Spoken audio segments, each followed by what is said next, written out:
So I Googled that it takes about 20 to 30 minutes for the halftime, so we'll probably have some conversating after I'm done, because I don't anticipate I'm going to take 20 or 30 minutes. Now, Nick asked me to do this. I thought, well, I didn't have to do a whole lot of preparation, so I'll just kind of tell, get over here. Yeah, okay. I'll just kind of tell the story. Before I go on too much, though, don't let Nick give you too much credit. It's not like I was a Division I star. They let me show up for just about long enough to tell me, I wasn't good enough. And then they said, well, you can come back. And so I'll get into that part. But so I guess my story starts kind of about the athletic part. We think that, tonight, Super Bowl and everything. Football was always, I would say as a young kid, it was that number one thing to me. Football was my dad was a big, burly, good football player. My small hometown, he was kind of a legend of a lineman. He was a rude, rough young fella that decided that he was in 7th grade. They told him, well, you're not very good. So a guy didn't get to do a whole lot. His mom died when he was 2 years old. That didn't set well. So he took these 2 tractor tires. His front end, everybody knows what a farm ball M is. It's 2 tires on the front end, tricycle front end. They were takeoffs. He drilled holes in them, and he bolted them together. He took some soft rope, tied it around there, made it where he could put it around his waist. And when he's about in the 7th grade, he started dragging him in this circle drive. They got where he could do that, and they started dragging him down the pavement a quarter mile. And he dragged him a quarter mile, and then he walked back. And he got to where he'd run down the back. And he eventually got to where he'd run. Well, this whole story about my dad dragging his tires gets around. And anyways, the thing about my dad, though, is my dad didn't give his life to Christ when he was in high school. So he was kind of a ruffian. Not kind of, he was a ruffian. He's a savage barbarian, to be honest. And my dad's team was the winningest team in the history of our high school. Him and my uncle was a decorated athlete. So there was expectations of the 4th generation, of the 3rd generation to, or 4th generation of my family to be there, that everybody had high hopes that I'd be a decent player. So there was that, and I just love football. Well, my dad had this saying, we didn't get to play football until we were in 7th grade. My dad believes, and I bought into it, and I don't hold against nobody else that lets the kids play ball or whatever when they were smaller, but he didn't think that our bodies were right to play the game right. He didn't think our technique would be right. He thought we would learn bad habits. So all my buddies got to go play football all through grade school. And I just ground my feet. And it made me want to play so bad. And I believe it was part of the fuel that made me the decent player that I was. But I got to be part of this high school team. And my guy that was one of my dad's teammates when he was an upperclassman, he was actually one of the coaches. He was my PE teacher. And he said, Bloss, he said, you want to be the ball boy for the high school team? I mean, by the way, I tell people when I tell the story, it'd be kind of like Jesus showing up and saying, hey, you want to go to heaven with me? Yeah, I'm in, bud. I'm in. I'll go with you. And so it was the one little piece I got to have. But I was watching these high school players, and I grew up in church. And the greatest player on the team, he probably would have been a Division I athlete. He just couldn't happen to do better than about 15 on his ACT. That wasn't good enough to buy his way in. Great guy. But this Lucas Littles was one that really helped me start thinking, and it was always, he set such an awesome example of faith. He prayed, he was always the guy that prayed for the high school team. And the group that he was with in his class were good ball players, but most of them, they cussed like sailors when the coaches weren't around. I knew a lot of stuff that they were doing because my aunt was in the same grade as them. But this Lucas, the greatest player on this team, he was never ashamed of his faith. He was just different than everybody else, and I remember that. So I started coming up through. It's my chance to go to play. I'm in 7th grade, but there was a really good 8th grade kid that ran the ball. So they only had me playing defense, and I wanted to play so bad. And I tell this part for something that'll unfold here in just a little bit of my story. They needed somebody to play left tackle. Well, that was an insult to a guy that was real sure he was going to be the best running back in the state of Missouri's history. But I said, you know what? I just want to play. So I'll play. They're like, you really play? I said, crap, I'll play. Put me in, I'll play. So I played left guard. And so we go on. Next year, I go ahead and become a running back. And I see this opportunity about that time in my life, just before, I think I was in 6th grade. Second time I went forward in the church I grew up in. And I said a prayer, and I really believed that I'd give my life to Christ. And I haven't ever given a testimony, I guess, to the whole church, but and I'm not going to have enough time to really do all that. But I really believed I was on the right track. And I talked last Sunday about being 6 inches from hell, because I had it all right in my head. I just didn't have it all right in my heart. I didn't have that surrender part. So I was all the time fighting with football so important here, but I really love God, and I wanted to do what's right. I was always a do right kid. I mean, the definition of a brown noser. I didn't want to get in no trouble. I didn't want a pat on the back. You're a good kid, boy. Good job, mate. That's what I was always working for, and I wanted God to be happy with me.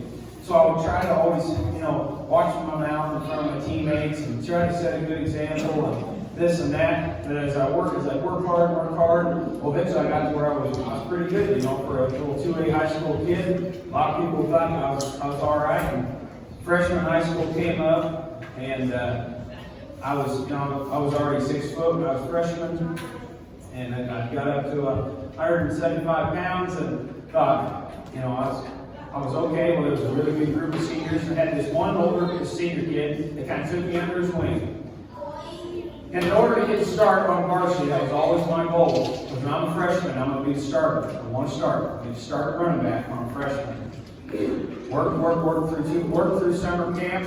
2 days coming along, I got the shot. And I was going to start fullback freshman year. I achieved that goal. So I go to the state fair, and I was one of those kids God bless me, it always says a blessing and a curse. God gave me just so many talents. And please don't take that when I'm saying how great Nate is. But a lot of things I put my hand in, I always seem to be able to do okay at it. I can't go to the house worth of crap, and I really can't fix a whole lot. So there's for sure my shortcoming to throw that out there. Don't ask me to, reframe in the wall or something, or do anything to repair my wife's home. I'm not real good at it. But so I work my way in. Well, as you can imagine, a 15-year-old kid, it's really pretty hard probably to always keep what's most important.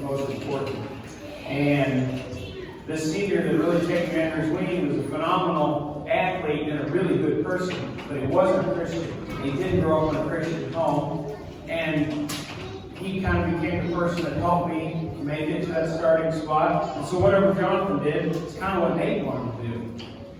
And my dad had taken this kid under his wing. He had a good mom and dad, but they weren't Christian. And my dad had tried to kind of foster him and groom him a little bit. You can imagine if your idol is somebody that's not a believer, well, they might have some things they want to encourage you to do or not do or prioritize. And so that whole freshman year, I can remember that I really never prioritized God. It was kind of a year that went by, and nothing happened in there that could do anything to, show fruit of my faith.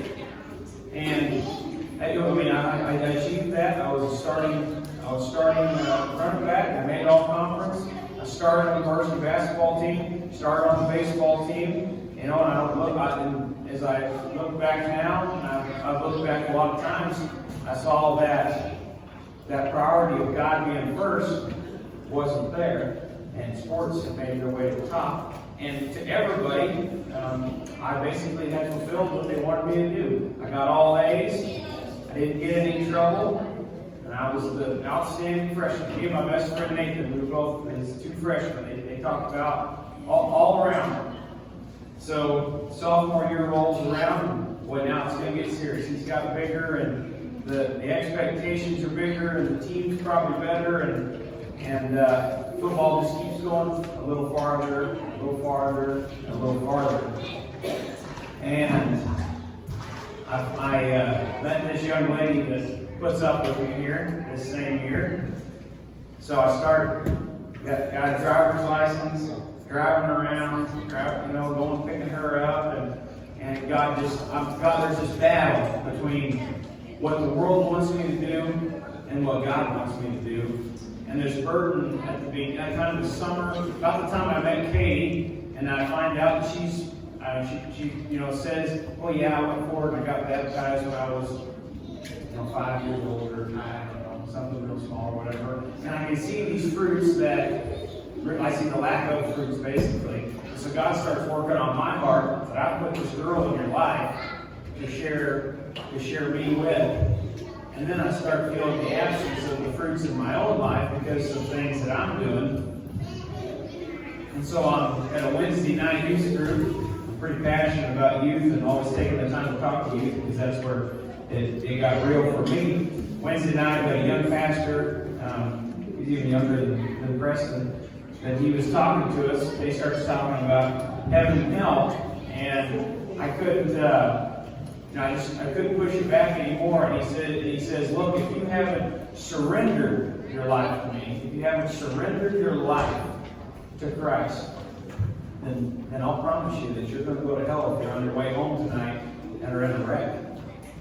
And it was plain, it was blatantly obvious, and it was so embarrassing to me that it was exactly what God needed to break me.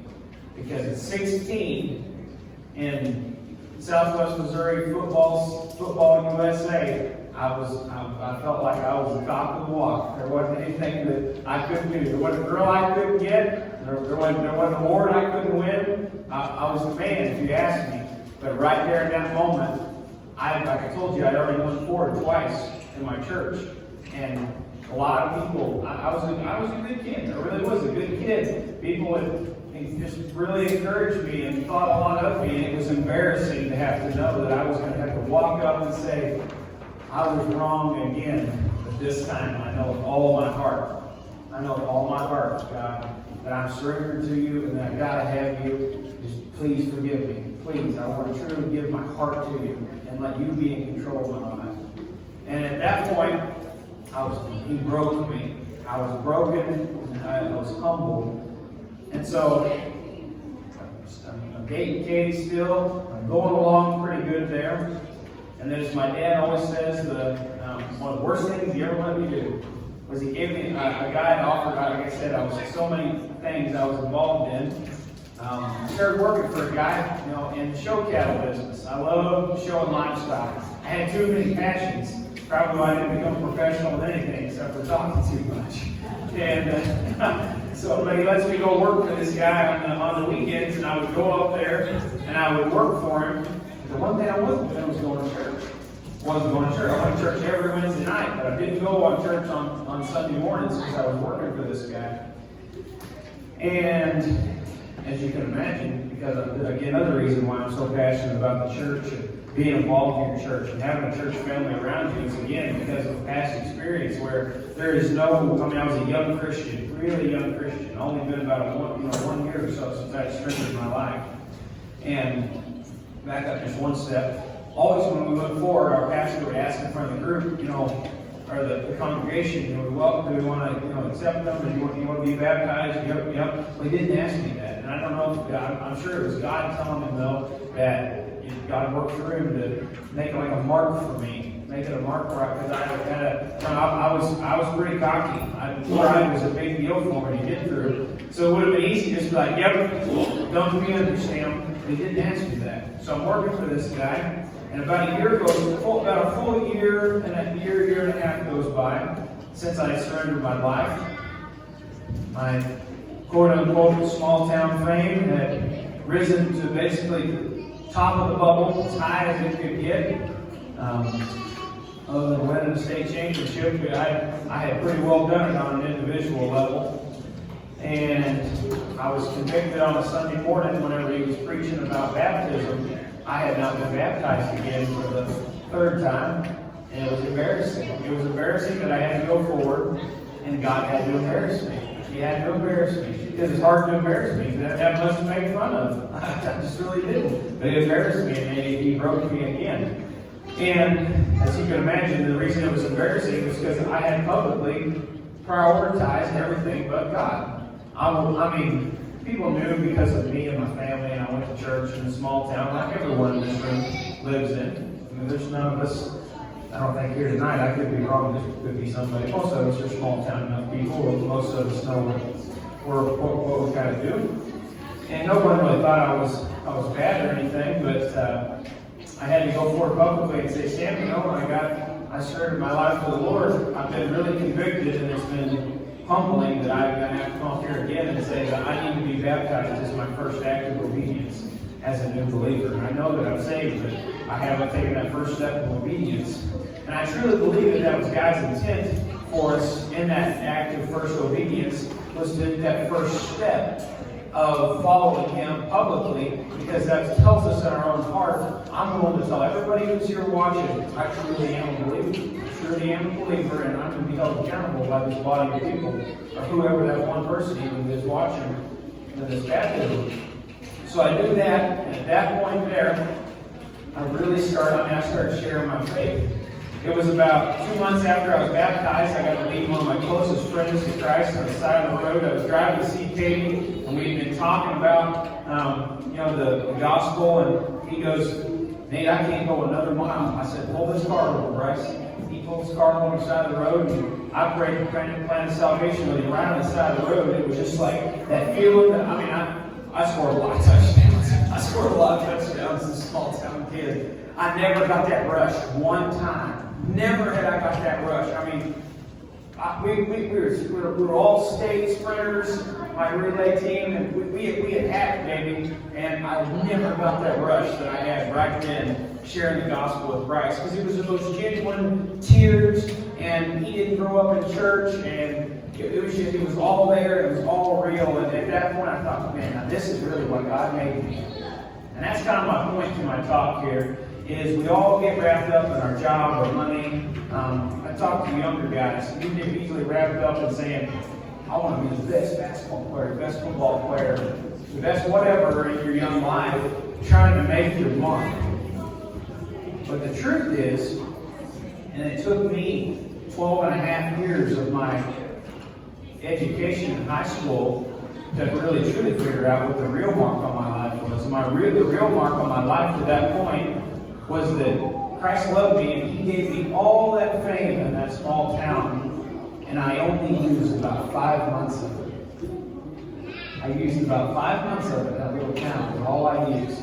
That was it. But in that 5 months, I got Katie coming to church on a regular basis. Bryce gave his life to the Lord. I had a younger sibling give their life to the Lord. And there was a huge, our youth group quadrupled, 5X, 6X, it just exploded, started coming. Kids from school started coming, and I just wasn't afraid anymore. I was the king of the castle of Secaucus, Missouri, but all of a sudden when Nate became not afraid to talk about his faith, and I wasn't afraid to pray at lunch, and wasn't afraid to just say, yeah, I'm going to church tonight, you guys want to come? What God did with me in 5 months, it was all Him, just a little bit of obedience. So I thought at this point, okay, well then the recruiting letters just started rolling in there about Christmas time. But the previous fall there, Mizzou, God had provision for me. He had this whole plan. And a lot of times we'll think whenever things start coming into place, kind of like Ron talked this morning, these seasons, and we almost want to forecast those seasons. See what you got coming for me, God. Well, stay faithful. So Mizzou did send letters and asked me. They invited me. I got invited to players to the prospects camp and played there for the week with some really good players. And they still invited me to come back to every home football game. And I got to go down underneath in the locker room with the team after a couple games. And Sean Weatherspoon, who played for the Falcons, and was drafted, and Alden Smith, and Blaine Gabbert, and all those guys, they come home to me, talk to me. It's a great place to go. The Coach Joe's a good guy, and really love on me. And you think, wow. So they didn't offer me a scholarship and said, if you want to come walk on, I want to be an ag major. I want to be an ag major. And so I had all these other offers from lots of NAIA and a couple D2 schools. Nobody had an ag program. And I said, you know what? I'm going to take my shot. I'm going to go walk on up there because I'm going to ag school. I want to go to ag school. So I was all in. Everything started coming together. I got invited by the recruiting coach from Mom and Dad and me to come up. Dad wanted me to make sure to tell this part because he couldn't be here. He's helping finish. He's getting the cows going, of course. Anyway, this recruiting coach, he looks at me, and And he goes, he says, fill this out. You know, while I was talking to my mom and dad, and I filled that. He goes, 6, it was so humbling to me. He goes, 6'1", stand up. He goes, man, probably by the skin of your teeth. And I went, he goes, yeah, I mean, just cold. And he goes, 200, huh? He goes, well, maybe if you make it 225 by camp. Maybe if you make it 225 by camp, I'll give you a look. Dad said, well, I think he can do it. I think he can do it. This is in March. I had to do that by July 25th or something. So I went to work. That's in February. It was cold that day. I had to go to work. Went to work. Pat and I said, you know what? I won't do them. They're not going to have any excuse not to take it. They're going to take it. So I work, and I just got so deep in my Bible study. Every day, no miss. At 5 o'clock, at 5:30, 5:20, I was on the road, going to the YMCA Carthage, and I never missed. I never missed. I went to the Y every morning before school. I practiced basketball after school, and if I didn't have a game, I was back to the Y at night. Every day, I never missed. I even hacked off Katie one time when she was in college, a year ahead of me, playing college volleyball. And she calls me, she goes, why didn't you answer my text? Why did you take so long to answer my text? I said, this is why my dad said, girls ain't going to be nothing but a distraction, miss you up from getting that college scholarship. Woo! She didn't like that real good. We were young and not able to understand the real world yet. But, long story short, I get to end of my school year almost, about May, and God puts this guy in my life. He was an All-American NCAA 100-meter sprinter. One of the fast guy. He says, what do you know? He meets me. He goes, man, you're a pretty athletic guy. I said, well, I'm training, you know, and Mizzou gave me the workout, you know, to prepare with and training to go play ball. And he said, where are you going? You know, I showed him the playing some jungle. I want to play for Mizzou, and I got to walk on the spot, supposed to go for camp, and see if they'll let me hang out for camp. And okay, he said, well, what's your 40 time? And, you know, I told him, I was like, you know, it's about 4.7. He said, I'll train you. You know, I'll train you. I bet I can get you down to 4.5. I thought, that's the kind of time I'm going to have. And I thought, man, God, you're just opening all these doors up, This is really what you want from me. No doubt, this guy just magically shows up and just walks up to me in the locker and in the weight room and just says, hey, what are you doing? I'll train you. You think? And I asked him, I said, you know, can I pay? He goes, no, I'm going to do this workout my own. I'm getting ready to do my senior year. I'll train you. So I trained with this guy. We've trained so hard. Curtis is going to get a taste of this for the next 3 years. We're going to have us a real lineman in this congregation. I'll promise you. I'm going to make a man out of me. But he trained me, and Katie would come pick me up, and I would be so weak and shaken after I worked out with this guy that she'd pick me up these large waters from Sonic or somewhere, and I just drink them and just shake and quiver in the passenger seat because I worked so hard. But I truly believed. I thought, God is sending me up here. I'm going to go play ball here because that's where I'm going to share the gospel. That's what He has in store for me. I'm going to play football there because I'm going to be the light. And I would pray that every day. God, please, let me stay healthy. Let me do this so I can lead your life. Let me lead your life. And everything just kept lining up. My 40 time came down to 4.5. 4.5. I got it. 4.5. Just, I mean, just as fast as I could imagine myself ever being. People, the Carthage High School football coach said, man, how old are you? And I said, well, I finished high school. He said, where are you from? I said, Chicago. He said, you should have came and played for us. I said, well, I wasn't near this good 6 months ago. I wish I'd have met this guy a long time ago. But I get to I show up for camp, and they said, okay, yep, we're gonna let you go. You're gonna play. I want you to here's your physicals. They called, made my appointment, go check in for your physical, all that. So I go for my physical, called me 6'1", 225 on the kisser, 225. I said, I made the weight. You got no excuse. No excuse. So I thought, you could have never put on that much weight. I had a former NFL player that actually helped me with the nutrition program. You guys heard of Graham Wistrom, played for the St. Louis Rams. defensive MVP, Super Bowl champion from Webb City, Missouri. He helped me with the nutrition plan. I thought, there's no way it ever will fail. God's got a plan here. Well, he got me studying my Bible every day without fail. No, 100% this is what I was made to do. And after a period of time went by and practiced and given my everything, they called me in, said, well, we decided that that's going to be it for you for this semester. We want you to come back start in spring. You know you weren't going to play anyway next year on the field, so you come back. We'll see you in January. So to say I was devastated would be an understatement.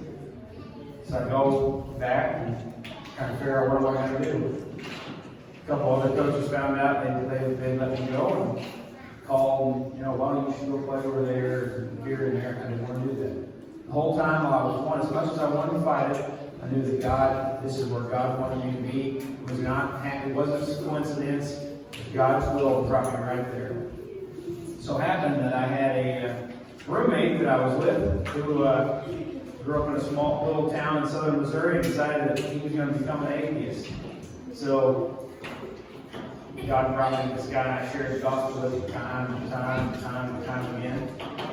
Kind of faded away from this guy after that year. I drive back up there in January to show up my first appointment, and something just told me inside of me, Nate, football's over. It's not what you're supposed to do. So there you go. That was it. That was the end of football. But what God had done to me was up to that point, He had groomed me and given me enough. He had given me enough of what I wanted to get Himself where He wanted to be with me. And lo and behold, that guy that I lived with there for that first year, he ended up by the end of college surrendering his life to Christ. And I saw him there like the last week of school. He said, and I never run into him a whole lot. He said, Nate, he said, you kept harping on me about what I already knew. He said, but I think the real reason I ended up giving my life to Christ, he said, was because as much as I tried to tell you that it was a hoax and that God wasn't real, he said, I just kept seeing every morning when you got up to go milking cows. But I went from playing football to now I got to figure out how to survive. So I went to milking cows at research farms. I knew how to do that. He said, I'd get up, go to the bathroom, and I'd see you reading the Bible at 3:30 in the morning before he went to out there to the dairy farm. And he said, I couldn't deny that. It had to be real. There's no reason you've done that. He said, I know it's real now. But that was kind of the mark for me that God, that was His little kind of pat on the back that all that time. And then God allowed Katie and I to get married, had these first two boys. And then when I graduated from college, I was the highest paid animal science undergrad from the job that I was offered by Pfizer, the pharmaceutical company. So all along, all that time, God had His plan, just blessed me beyond measure. And for a little while, it really stung, and I got pretty low, but I had people around me that brought me up. Just the part that I would leave you with, though, is no matter where you're at, God will use, He will use something, just like He did with seasons. My life was seasons. It was seasons of highs and some lows. But if you're faithful to stay in His Word, and you have to first truly have a relationship with it. Without that, I was lost and wondering. But once I had that, God always protected me. And as long as I kept Him first in my life, then I could always truly see what it is He was wanting me to do. But at those times where I put football or other passions above that, it was very easy to fall out, and things would just go to heck in a handbasket. So, no matter where you're at, young or old, no matter what season you're in, if you haven't given your life to Christ, it will be a struggle. I'll promise that. It will be a struggle. If you have Christ and you're obedient, you stay in the Word, surround yourself with key things, surround yourself with other believers, you will truly see God's plan for your life, and pray that He'll use you. Pray that He'll use you. So, thanks for the chance, Nick.